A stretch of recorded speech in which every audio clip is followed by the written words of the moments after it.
घटना चक्र का बीपीएससी का हल प्रश्न पत्र है। इसमें हम लोग 30 क्वेश्चन कंप्लीट कर चुके थे हिस्ट्री से रिलेटेड। अब आगे स्टार्ट करते हैं। और दोस्तों, अभी तक अगर चैनल सब्सक्राइब ना किया हो तो चैनल सब्सक्राइब कर लीजिए और वीडियो अच्छा लगे तो लाइक करें। 31 है निम्नलिखित में से किस राजा ने पाटलिपुत्र वसाया था? तो किसने वसाया था? उदयन ने वसाया था। ठीक है।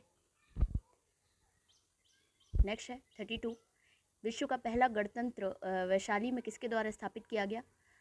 तो लिच्छवियों के द्वारा किया गया था। विश्व का पहला गणतंत्र था। ठीक है। बज्जी संघ में सर प्रमुख था ये। नेक्स्ट है, मगध की प्रारंभिक राजधानी कौन सी थी? तो मगध की क्या थी प्रारंभिक राजधानी? राजगृह या गिरिव्रज कहलाता था। ठीक है। और पहला राजवंश जो पुराणों के अनुसार है वो बृहदत्त वंश था। ठीक है। नेक्स्ट है, अजातशत्रु के वंश का नाम क्या था? तो हर्यक वंश था। पितृहंता वंश भी कहलाते थे ये लोग। ठीक है। 35 है, सैंडोक्रोट्स से चंद्रगुप्त मौर्य की पहचान किसने की थी? तो विलियम जोन्स ने की थी सैंडोक्रोट्स से चंद्रगुप्त मौर्य की पहचान। और एरियन तथा प्लूटार्क ने चंद्रगुप्त मौर्य को एंड्रोकोट्स के रूप में वर्णित किया, जबकि जस्टिन ने जो सैंड्रोकोट्स और सिकंदर महान की भेंट का उल्लेख किया है। ठीक है। नेक्स्ट है, ब्राह्मी लिपि को सर्वप्रथम किसने पढ़ा? तो जेम्स प्रिंसेप ने पढ़ा था। 1937 में जेम्स प्रिंसेस नामक अंग्रेज विद्वान ने अशोक के लेखों का उदयाचन किया, किंतु उन्होंने उनके लेखों के देवानाम पिए की पहचान सिंघल के राजा तिस्से से कर डाली। कालांतर में यह तथ्य प्रकाश में आया कि सिंघली अनुसूचियों दीपवंश और महावंश में उपाधि अशोक के लिए प्रयुक्त की गई है। ठीक है। और 1915 में मास्की से प्राप्त लेख में अशोक नाम भी पढ़ लिया गया। नेक्स्ट है, मैगस्थनीज की पुस्तक का नाम क्या था? तो इंडिका नाम था। डी हो जाएगा इसका आंसर। इंडिका लेखक कौन था? तो मैगस्थनीज था। ठीक है। मैगस्थनीज की पुस्तक इंडिका में पाटलिपुत्र के नगर प्रशासन का वर्णन मिलता है। और इसके नगर का प्रशासन 30 सदस्यों की विभिन्न समितियों द्वारा होता था। इसके कुल 6 समितियां होती थी और प्रत्येक समिति में 5 सदस्य होते थे। समिति का कार्य बिक्री कर वसूल करना था। विक्रय कर मूल्य का 10वें भाग के रूप में वसूल किया जाता था। करों की चोरी करने वालों को मृत्युदंड दिया जाता था। सबसे बड़ा वो कहलाता था क्या? दोष। ठीक है। दोष क्यों? मतलब गुनाह। ठीक है। नेक्स्ट है, मैगस्थनीज दूत था तो किसका? सेलूकस का था। नेक्स्ट है, अंतिम मौर्य सम्राट था तो कौन था? बृहदत्त था अंतिम मौर्य सम्राट। और पुष्यमित्र सिंह द्वारा इसकी हत्या की गई थी। नेक्स्ट है, किस अभिलेख में रुद्रदामन प्रथम की विभिन्न उपलब्धियां वर्णित हैं? तो ये जूनागढ़ के अभिलेख में रुद्रदामन प्रथम की विभिन्न उपलब्धियां वर्णित हैं। 130 से 150 ईस्वी तक रहे थे रुद्रदामन। और उसी पर अशोक के 14 प्रज्ञापनों की एक प्रति और स्कंदगुप्त के 2 लेख भी खुदे हुए हैं। यह विशुद्ध संस्कृत भाषा और ब्राह्मी लिपि में लिखा गया है, जिसमें रुद्रदामन की वंशावली, विजयों, शासन, व्यक्तित्व आदि पर सुंदर प्रकाश डाला गया है। यह अभिलेख अब तक प्राप्त संस्कृत अभिलेखों में सर्वाधिक प्राचीन है। नेक्स्ट है, निम्नलिखित राजाओं में से किसका जैन धर्म के प्रति भारी झुकाव था? तो जो खारवेल है उसका जैन धर्म के प्रति झुकाव था। ठीक है। कलिंग का चेदी वंशीय शासक खारवेल प्राचीन भारतीय इतिहास के महानतम सम्राटों में से एक था। उड़ीसा के प्रांत के भुवनेश्वर से 3 मील की दूरी पर स्थित उदयगिरी पहाड़ी की हाथी गुम्फा में उसका एक बिना तिथि का अभिलेख प्राप्त हुआ है। यह अभिलेख खारवेल का इतिहास जानने का एकमात्र स्रोत है। इसका जन्म जैन धर्म के प्रति झुकाव था। ठीक है। और प्राकृत भाषा में है। नेक्स्ट है, कलिंग नरेश खारवेल का संबंध था तो चेदी वंश से। ठीक है। चेदी, हाँ, इसमें हालांकि हाँ एक्सप्लेनेशन पढ़ लेते हैं। कलिंग के चेदी राजवंश का संस्थापक महामेघ वाहन नामक व्यक्ति था, अतः इस वंश का नाम महामेघ वाहन वंश भी पड़ गया। अच्छा, ये भी ऑप्शन में है। ठीक है। इस वंश का सर्वाधिक शक्तिशाली शासक खारवेल हुआ। खारवेल के इतिहास अध्ययन का एकमात्र साधन हाथी गुम्फा अभिलेख है। तो कौन कौन सा था? महामेघ वाहन और चेदी वंश। ठीक है। प्राचीन भारत का नेपोलियन किसे कहा जाता है? तो समुद्रगुप्त को कहा जाता है नेपोलियन। ठीक है। विंसेंट स्मिथ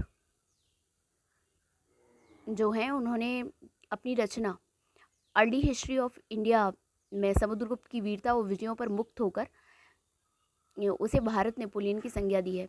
समुद्रगुप्त की विजयों का वर्णन प्रयाग प्रशस्ति में मिलता है। इसके लेखक क्या हैं? हरिशेन है। नेक्स्ट है गुप्त सम्राट जिसने हूणों को पराजित किया, कौन से थे? तो स्कंदगुप्त था। गुप्त सम्राट स्कंदगुप्त के शासनकाल में 455 ईस्वी में हुआ जो हूणों का पहला भारतीय आक्रमण था। ठीक है, 455 ईस्वी में हुआ था। स्कंदगुप्त के हाथों से वे बुरी तरह परास्त हुए। यूएस राय के अनुसार इस हूण आक्रमण का नेता खुशेनवाज था। यह आक्रमण एक धावा मात्र रहा और देश के ऊपर इसका कोई तात्कालिक प्रभाव नहीं पड़ा, किंतु परोक्ष रूप से इसने गुप्त साम्राज्य के पतन की गति को तेज कर दिया। ठीक है, नेक्स्ट है किस प्रकार की भूमि को अपृहत कहा जाता था?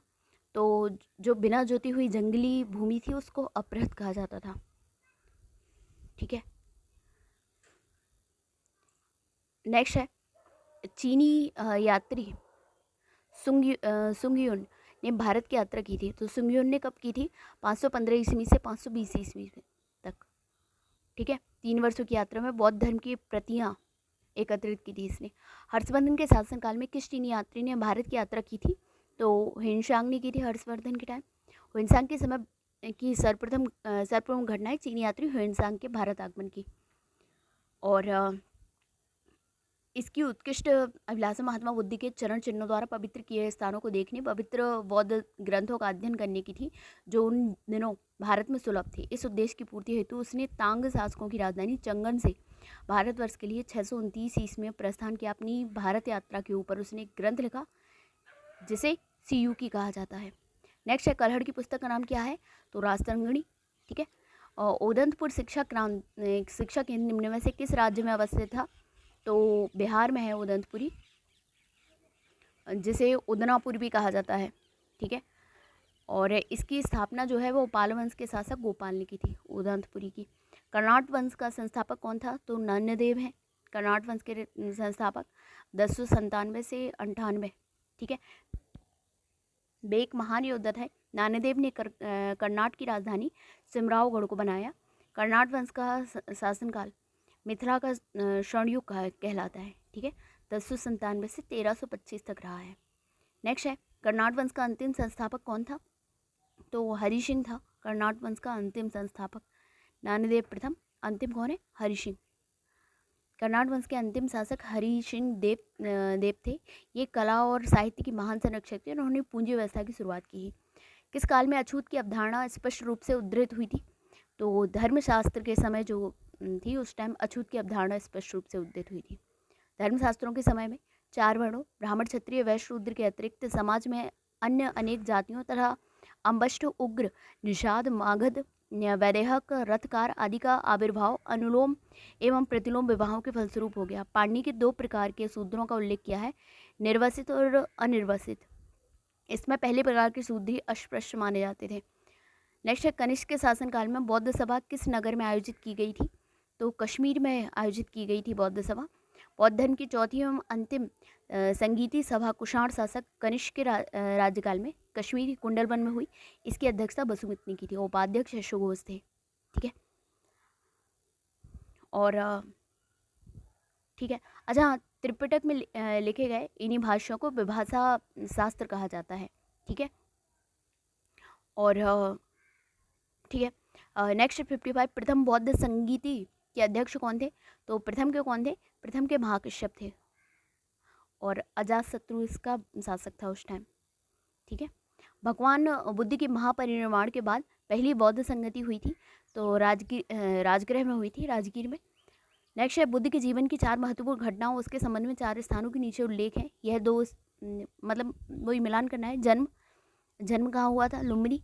ज्ञान प्राप्ति बोध गया। प्रथम प्रवचन सारनाथ में और निधन कुशीनगर।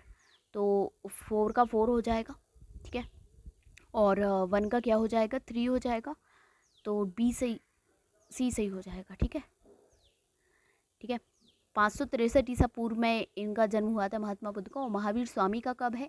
अब NCERT में जो नवीन है उसमें 599 हो गया है। ठीक है, और बौद्ध गया में बैसाख पूर्णिमा की रात को। अच्छा, इनकी तीनों जो ज्ञान प्राप्ति था, इसके अलावा इनका जन्म था, उनकी मृत्यु पूर्णिमा के दिन हुई थी।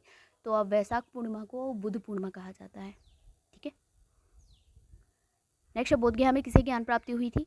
तो गौतम बुद्ध को हुई थी। बोधगया में महाबोधि मंदिर बनाया गया जहाँ गौतम बुद्ध को ज्ञान प्राप्त हुआ, बोधगया। ठीक है। 6 वर्ष की साधना के पश्चात 35 वर्ष की आयु में महात्मा बुद्ध को वैशाख पूर्णिमा की रात को एक पीपल के वृक्ष के नीचे ज्ञान प्राप्त हुआ है। और ये कौन सी पीढ़ी का है? 6ठी पीढ़ी का है।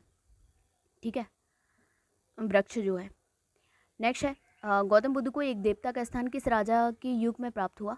तो कनिष्क के टाइम इन्हें क्या देवता का स्थान प्राप्त हुआ। कनिष्क के शासनकाल में संपन्न चतुर्बौद्ध संगति में बौद्ध धर्म हीनयान और महायान नामक 2 स्पष्ट एवं स्वतंत्र संप्रदायों में विभक्त हो गया। महायान शाखा में बुद्ध को देवता माना गया और तथा उसकी पूजा की जाने लगी। इसी के साथ अनेक बोधिसत्वों को भी पूजा प्रारंभ हुई। ठीक है, तो ये 60 क्वेश्चन हो गए हैं अब कंप्लीट। नेक्स्ट जो क्वेश्चन है वो हम लोग नेक्स्ट वीडियो में करेंगे। धन्यवाद।